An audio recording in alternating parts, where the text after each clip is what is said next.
Hey everybody, it is Friday night and we are going to take a trip around the world.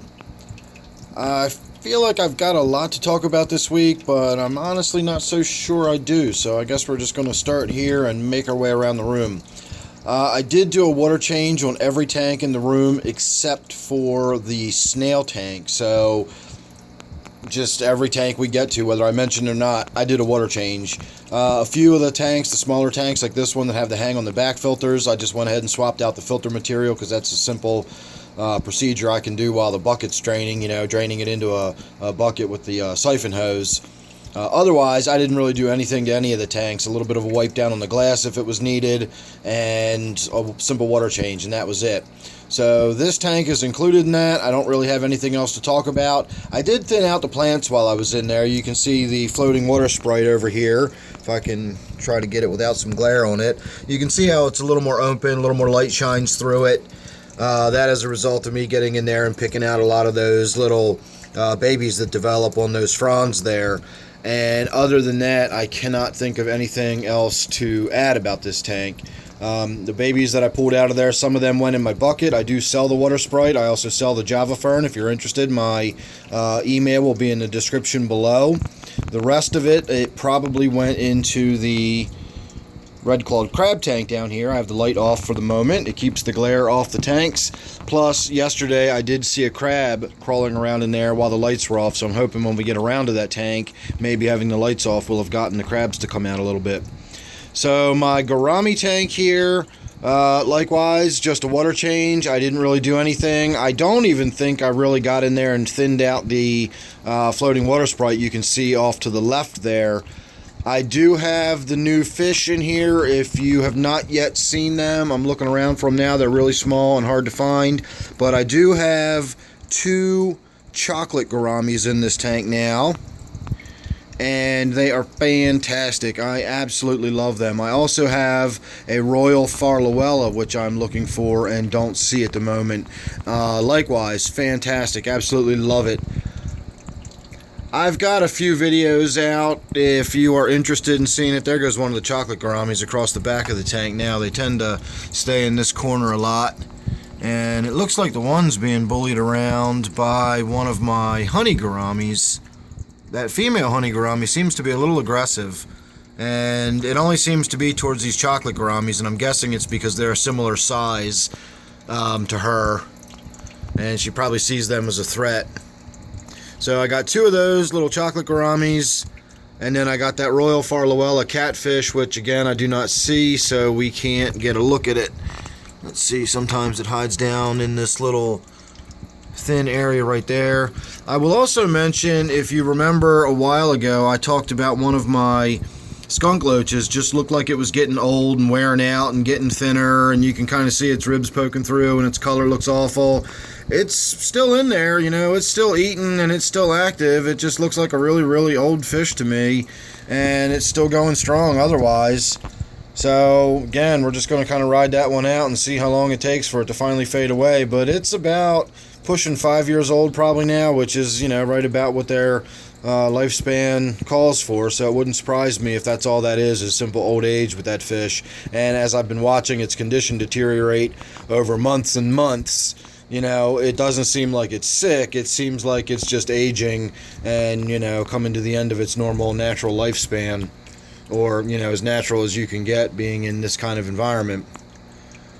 So I guess we're going to move on. I don't see that Royal Farlowella, and we've got a few glimpses of the chocolate gourami. They're apparently not going to come out and make any really solid impressions on us on this video. This is only really meant to be an update anyway, not a highlight of any particular fish. My T-bar tank, I finally got in there and cut the deadhead. I basically deadheaded the flowers off the Anubias. I finally got into my quarantine tank, and I took all of the hatchet fish that were in there and I added them to this school. So you can see I now have 7 or 8 hatchet fish in this tank, and I really like the way they've gotten together. They schooled up nicely once I got a larger group in there, and I've really been enjoying the way they move around together as a single school now. I also forgot to mention the other fish that was in my quarantine tank was one of the peppered cories, and I put that in the gourami tank we were just looking at, and so now there's 4 or 5 of those in my gourami tank, so there's a nice little group of cories in there. I also got some blue mystery snails last week from one of my viewers. I traded him some of my plants. He got the plants, I got the mystery snails, and 2 of them went in this tank, and I don't see them either. They've usually been up on the glass. There's one up in the corner there. I'm really enjoying these too. Really love that blue color in here. And of course I don't see any more at the moment. I do see the white mystery snail right there, but I don't see the other blue one or the black one. Well, making a liar out of myself again, because there's the black one back in the corner. And now let's see if I don't see that other blue one now that I've insisted I don't. Well, nope, I don't. But I will say my plants are getting a little out of control in here. You can see my Anubias is not only getting lengthy, you can see how thick these rhizomes are down there. I'm probably going to need to get in there and cut off, see where those roots are growing out. I'll get in there and I'll cut below that root, and that whole top section will come off and be a plant that I'll have available for sale. There's another section back there that will probably need to be cut, and you can even see back there I've got some little babies that are starting to develop, so maybe a few of those will get popped off and I'll have a few little baby Anubias. So again, check my email down below if you're interested. You never know what kind of plants I might have available whenever you're watching this at any given time. I just about always have the Java Fern and the Water Sprite. I got tons of Water Sprite. So moving on to my Black Ghost Knifefish tank. This tank, well, right, first of all, we can see 1, 2, and back there 3 of the mystery snails that I got. So there's the blue ones up a little closer.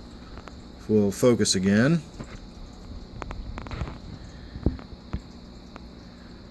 So really enjoying them. Big water change, wipe down the glass, you know, same old routine. If you're wondering why it looks so different, it looks different because the rear light fixture is not working. It's again one of those Coral Life fixtures that has the twin T5s. It's a 3-foot unit or a 36-inch unit, and I don't know why, but it's burned out again. I just threw one away today. It actually just went out in my trash. It was the one that was on my Brackish tank that we'll get to in a minute. We'll talk about that when we get there. But this one now is burned out, and this is the second time in the last, I don't know, 6 or 8 months that I've had to replace one of the tubes.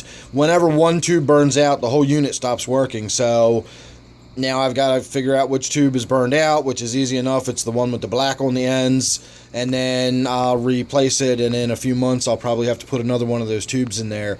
So I'm thinking about switching out the lighting altogether. I'm moving over to LEDs. I'm trying to get all my tanks on LEDs, and when we get to my Brackish tank, you'll see that I've rigged up something that's kind of makeshift and haphazard. It's really low budget DIY.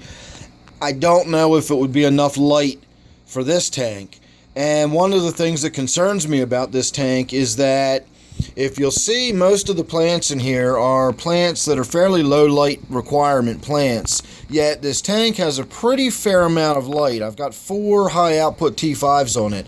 I know that's not a huge amount of light, but it's a fair amount of light, and it's taken a while for these plants to really get going and root in and thrive, like years. This tank is 5 years old now, and most of these are the original plants that are just now really starting to grow and thrive in here. And I think it's taken that long to really adjust to the unusually high amount of light I've been giving them. So I'm afraid that if I just switch over to a much, poorer quality light and a lower amount of it to boot, then, we're going to suffer again, because the plants are going to have to start adjusting all the way the other direction and getting used to low amounts of light. I think that's why my Anubias and all these other plants in here that just seem to be really compacted and almost dwarfed. This Anubias right there, that's 5 years old, and I've never bought a dwarf, miniature micro Anubias species. The Anubias you can see growing on that wood back there. Again, I've never bought a micro Anubias species. I believe it's compacted like that because of the high amounts of light I put on this tank. When I set this tank up, I didn't really know what was high lighting, what was low lighting. I'm used to different kind of gardening than aquatic gardening. You know, I've gotten my feet under me a little bit over the years, but when I first started out, you know, I thought you needed a lot of light even for fairly low light plants. You know, artificial lighting does not come close to matching natural sunlight. So we'll see. Again, probably going to be tinkering with the lighting on this tank. Don't want to talk too much about that. That'll be some videos upcoming here in the near future. So stay tuned. Make sure you're subscribed. You won't miss any of that. Moving on to my 125-gallon native tank. Can't think of a lot to talk about in this tank either. I did add a school of these rosy side dace, so I now have a bunch of them. I'm really kind of done adding fish to this tank. I do want to add some more crayfish, but I'm pretty much done adding actual fish. You can see there's quite a lot of fish in this tank now, and I don't need to add any more. The only ones I really wanted was these really beautiful rosy side dace. I wanted a nice little school of them grouping together. Now, normally the tank is a lot more organized, I'll say. It's a little haphazard right now because feeding time is over and everybody's still kind of going around getting the last little bits and pieces. Plus, they see me walking around. They think maybe some more is coming. I never did make my second round with the algae wafers like I normally do, so they very well could be expecting me to open that lid again, which I'm going to do after this video. So, couple of crayfish in there, have not added any more. I really considered it this afternoon. I was going to go down and get some, but all of a sudden the skies darkened and looked really threatening, and then nothing happened, and it was almost 7 o'clock by then, and I decided to shoot this video instead of going down the stream. So if we got nice weather this weekend, maybe in another day or two, we'll be able to get out there and get down and catch some more crayfish or do a little bit of outdoors videos or something like that. Also put the 2 floodlights on this tank. Those are not spotlights, believe it or not. I know they look awfully lot like spotlights. Believe me, when I had the spotlights on this tank, they were much more direct beams than that. So that's just what it is. I'm going to leave them like that for now. I do have a different type of LED we'll talk about when we get to my 125. That's going to be another video I'm going to be shooting here in the near future, talking about some lighting. But again, we'll get to that when we get to that tank.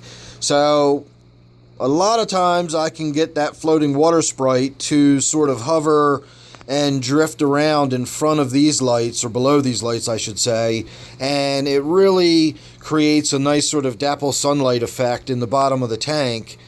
Today, of course, we're not seeing that, but, you know, it's just as easy to imagine a couple of, you know, open spots through the trees. I'm out of my kayak often enough that, you know, you see beams of sunlight shining down into the water occasionally. I'll grant you, you seldom see 2 of them evenly spaced side by side like columns, but, you know, a little bit of imagination and you're there. You know, nice beams of sunlight shining down into the lake with the natural native fish swimming around. So I'm enjoying this tank. I hope you are too. My snail tank is the only tank that did not get the water change. Not really much to talk about in this tank.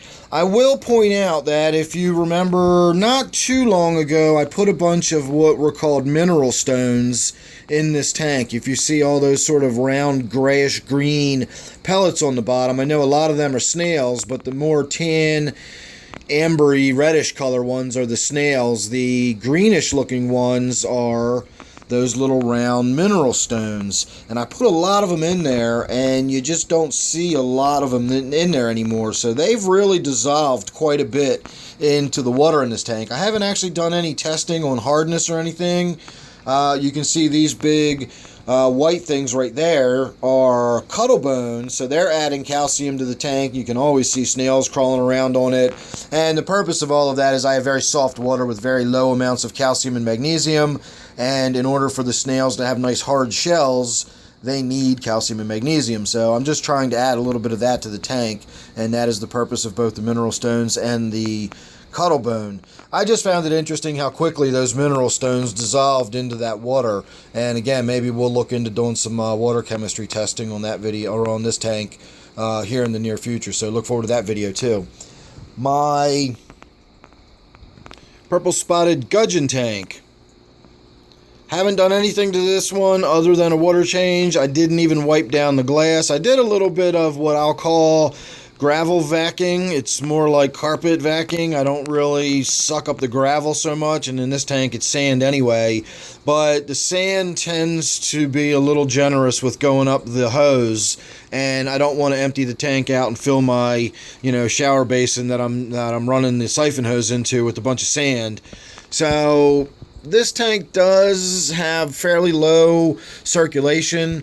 A lot of water moves around in it, but if you'll see how thickly planted it is, that water flow is really broken up by these plants, and it really keeps the tank at a low water flow. You can see some of the fronds of the Java fern sort of drifting back and forth a little bit there lazily. So you can tell some water's moving around, and if you look down here, you can see all those roots blowing in the power head.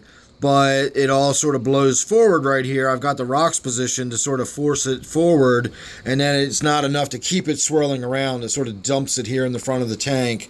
So it tends to look unsightly pretty quickly.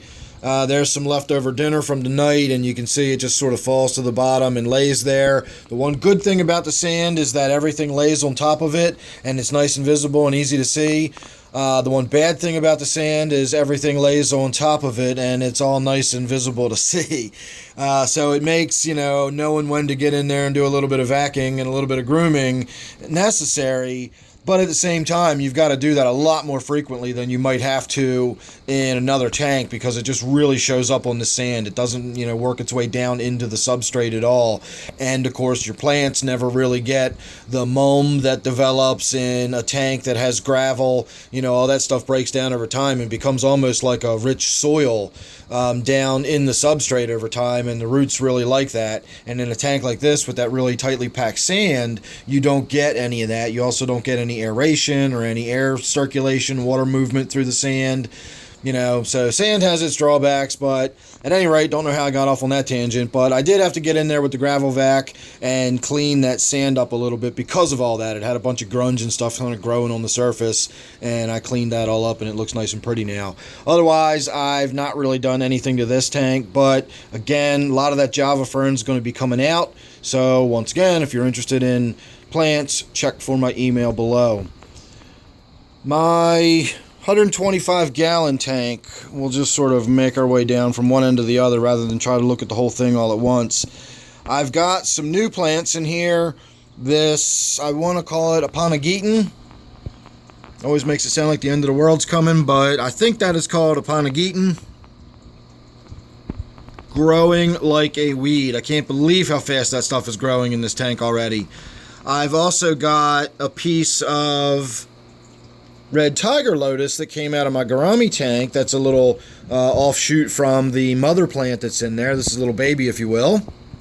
And I was able to bring it over here and get it in this tank. And I'm really happy to say that my Tenopoma really seems to like this plant. He's doing exactly what I'm seeing him do now, which is sort of drift under those leaves and kind of hide like that. He really, really likes these tiger lotus. He used to stay down at this end of the tank, but there's not a lot down here for him to hide in. He would kind of tuck his way up into the corner. He would kind of get down here in the bottom. He would often sort of lay up against the sort of overhang of the rock. He would kind of tuck himself up under there, but he never really seemed like he had a place where he could really lay low and hide. And when we come down here and look, I mean, if you just glance into the tank, he's just in there. You don't even notice him. So he's got himself a great little hiding place. And once the tiger lotus grows in and gets a little more filled in, I think that this end of the tank is going to be more where we tend to see him. So my battery is running low. We've got to move along, even though this tank actually does have a few things I want to talk about. One is the lighting. Two things I want to point out. One, if you'll notice, this is the same type of fixture as we have on my native tank, but instead of having that sort of spotlight effect in there, this is an LED.